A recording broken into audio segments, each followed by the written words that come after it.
स्पर्धक विद्यार्थी मित्रांनो, 8वी शिष्यवृत्ती परीक्षा, 8वी NMMS यासारखी अतिमहत्त्वाची शिष्यवृत्ती परीक्षा, पोलीस, तलाठी, रेल्वे, आरोग्यसेवक अशा प्रकारच्या सहसेवा भरती, याशिवाय MPSCच्या सर्व स्पर्धा परीक्षेसाठी अत्यंत उपयुक्त असणारी ही उदाहरणे आपण परीक्षेत येऊन गेली उदाहरणे सोडवित आहोत.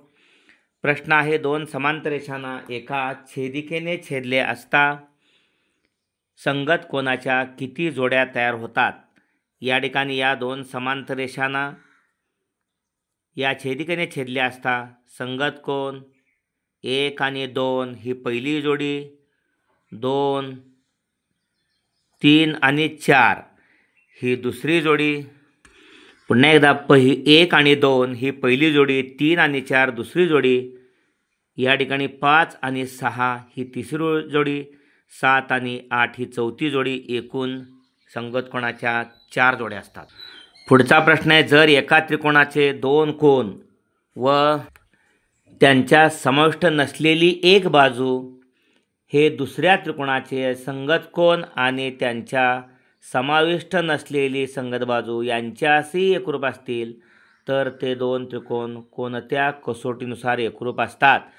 दोन कोणामधील समाविष्ट बाजू असतील तर कोबाको, काटकोन त्रिकोण असेल कर्णाचा उल्लेख असता तर कर्णभुजा प्रमेय, या ठिकाणी बाकोबा दोन बाजू यांना समाविष्ट असणारा कोन असेल असा शब्दप्रयोग असेल तर बाकोबा, परंतु कोकोबा म्हणजे दोन कोन आणि त्यांच्यात समाविष्ट नसलेली बाजू, म्हणून अचूक पर्याय नंबर 3, दोन कोन आणि त्यांच्यात समाविष्ट नसलेली एक बाजू हे दुसऱ्या त्रिकोणाचे संगत कोन आणि त्यांच्यात समाविष्ट नसलेली संगत बाजू यांच्याशी एकरूप असतील तर ते दोन त्रिकोण कोबा कसोटीनुसार या ठिकाणी एकरूप असतील. अचूक पर्याय नंबर 3. पुढचा एका चौरसाच्या कर्णाची लांबी 12 सेमी असेल तर त्या चौरसाचे क्षेत्रफळ किती चौसेमी असेल? स्पर्धक विद्यार्थी मित्रांनो, या ठिकाणी एक सूत्र आहे, पर्याय आहेत. सूत्र आहे या ठिकाणी बाजू काढण्यासाठी बाजू बरोबर वर्गमुळात 2 गुणिले कर्ण भागिले 2, वर्गमुळात 2 भागिले 2 गुणिले कर्ण. आता चौरसाचं क्षेत्रफळ विचारलेलं आहे म्हणजे बाजू वर्ग चौरसाचं क्षेत्रफळ वर्गमुळात 2चा वर्ग 2, 12 वर्ग म्हणजे कर्णाचा पण वर्ग, 12 वर्ग 144 आणि भागिले 2चा वर्ग 4, 2 4ला भागलं 2 आलं, 2 2 4 आणि 144ला भागिले 2 निंपट होते 144ची 72. अचूक पर्याय नंबर 2. असे प्रश्न अशा पद्धतीने सोडल्यास आपण अचूक पर्याय मिळवू शकतो. पुढचा प्रश्न आहे, 3a अधिक 2b कंसाचा घन वजा 3a वजा कंसात 3a वजा 2b कंसाचा घन. या ठिकाणी a अधिक b कंसाचा घनचा विस्तार, याचा विस्तार a घन, पहिल्या पदाचा घन, 3a घन 27 घन अधिक 3 गुणिले पहिल्या पदाचा वर्ग 3a वर्ग 9a वर्ग, दुसरं पद तसंच 2b, त्यानंतर अधिक 3 गुणिले आता पहिले पद तसंच 3a आणि अधिक दुसऱ्या पदाचा घन 2bचा वर्ग, 2b कंसाचा वर्ग म्हणजे 4b वर्ग आणि दुसऱ्या पदाचा घन 2b कंसाचा घन अधिक 8b घन. ओके, अशा पद्धतीनं दुसऱ्या कंसासाठी या ठिकाणी वजा आहे आत. ओके, पहिल्या पदाचा घन 27a घन, इथं अधिक आहे, बाहेरच्या वजामुळे हे वजा होणार आहे. 3 गुणिले 9a वर्ग गुणिले 2b ह्या अधिकचा वजा होणार आहे. 3 गुणिले 3a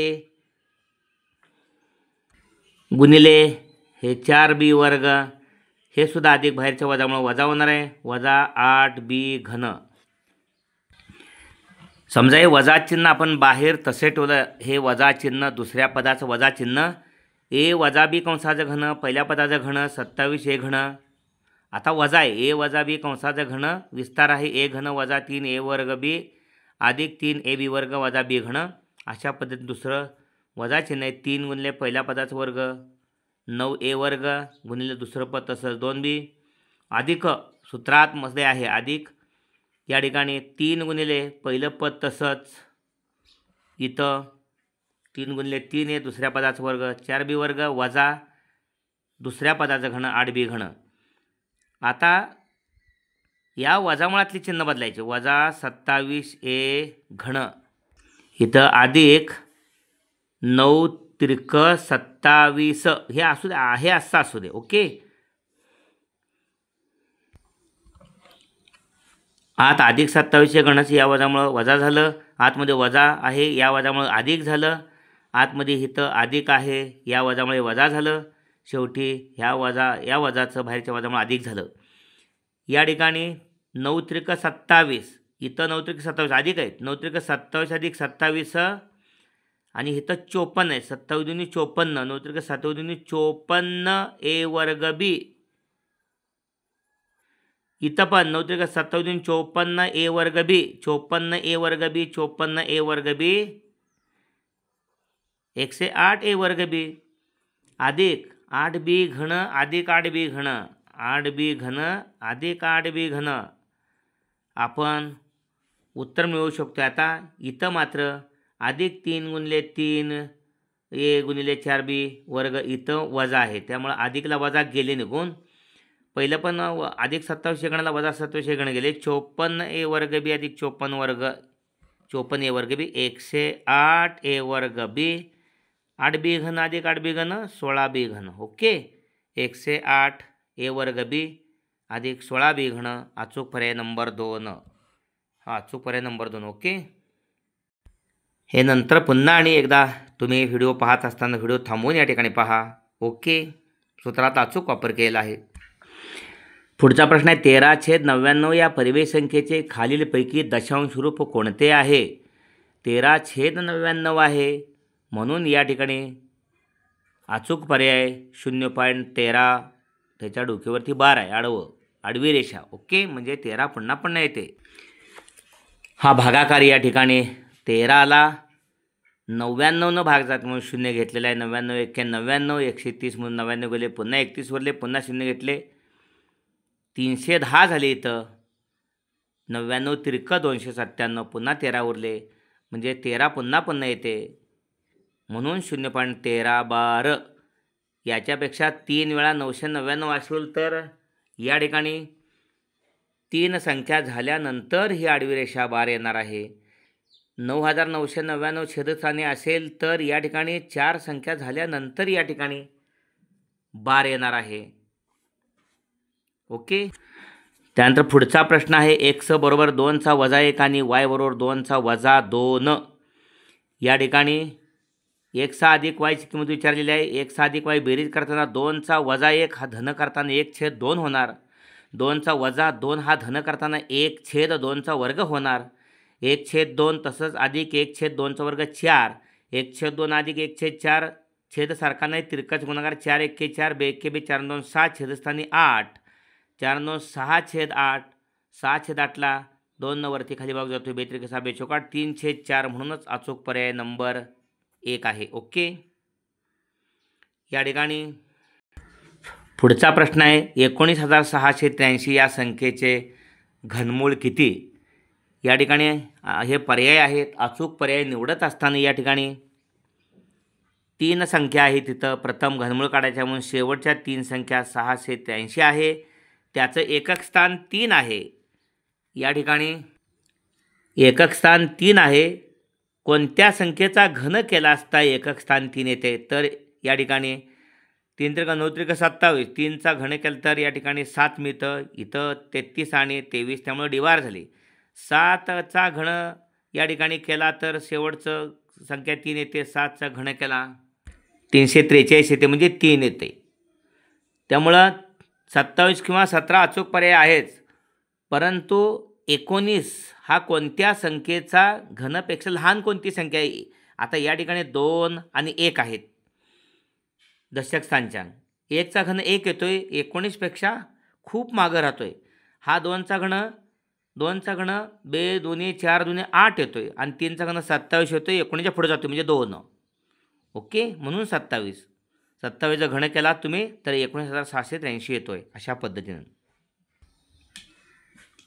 एका वर्तुळाकृती बागेचे क्षेत्रफळ या ठिकाणी 5,54,400 चौरस मीटर आहे. तर त्या बागेचा परिघ किती हे पर्याय आहेत.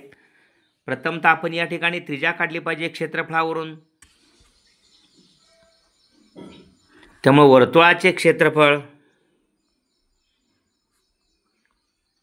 पाय आर वर्ग आणि पाय आर वर्ग क्षेत्रफळ दिलेलं आहे या ठिकाणी 5,54,400. ओके, पायची किंमत 22/7 आहे गुणिले आर वर्ग बरोबर हे तसंच आर वर्ग बरोबर 5,54,400. 5,54,400ला हे भागिले 7 आहे ते गुणिले आणि 22 आर वर्गला गुणिले ते भागिले 22 म्हणजे 22/7 पलीकडे जाऊन 7/22. 22 न 22 1 22 22 2 44.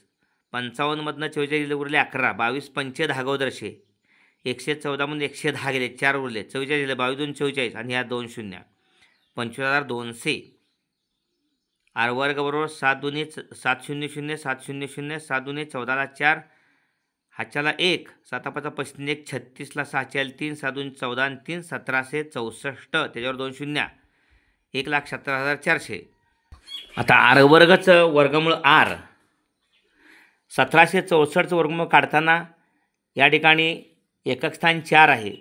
कोणत्या संख्येचा वर्ग केला तर 4 मिळते 2. ओके, कोणत्या संख्येचा वर्ग 17पेक्षा लहान आहे. वर्ग घनमूळ काढताना 3 संख्या शेवटची विचारात घेतल्या, वर्गमूळ काढताना 2 घ्यायच्या.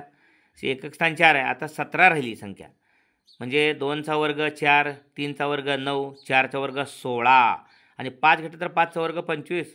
आपण 17च्या पुढे जातोय म्हणून या ठिकाणी 4च 1764 42 2 शून्य बदले 1 शून्य म्हणजे 1,07,400चं वर्गमूळ 420. परिघ काढायचं आहे. परिघ 2 पाय आर 2 गुणिले 22/7 आणि हे 420 मिळालेले आहे गुणिले 420. त्रिज्या 7 1 7 42 शून्य आलं. 6 2 12 12 2 24ला 4 6 2 12 2 24ला 4 हाच्याला 2 12 2 24 2 26 आणि हे शून्य 2,640 हा परिघ आहे. म्हणूनच या ठिकाणी अचूक पर्याय नंबर 1. अशा पद्धतीने हा व्हिडिओ आपण जरूर लाईक करा. आपल्या सर्व विद्यार्थी मित्रांना स्पर्धक विद्यार्थी मित्रांना हा व्हिडिओ शेअर करून त्यांच्या गुणवत्ता वाढीसाठी जरूर प्रयत्न करूया. व्हिडिओ आवडला असेल तर कमेंट बॉक्समध्ये कमेंट्स देऊन या ठिकाणी प्रोत्साहन द्या. धन्यवाद मित्रांनो.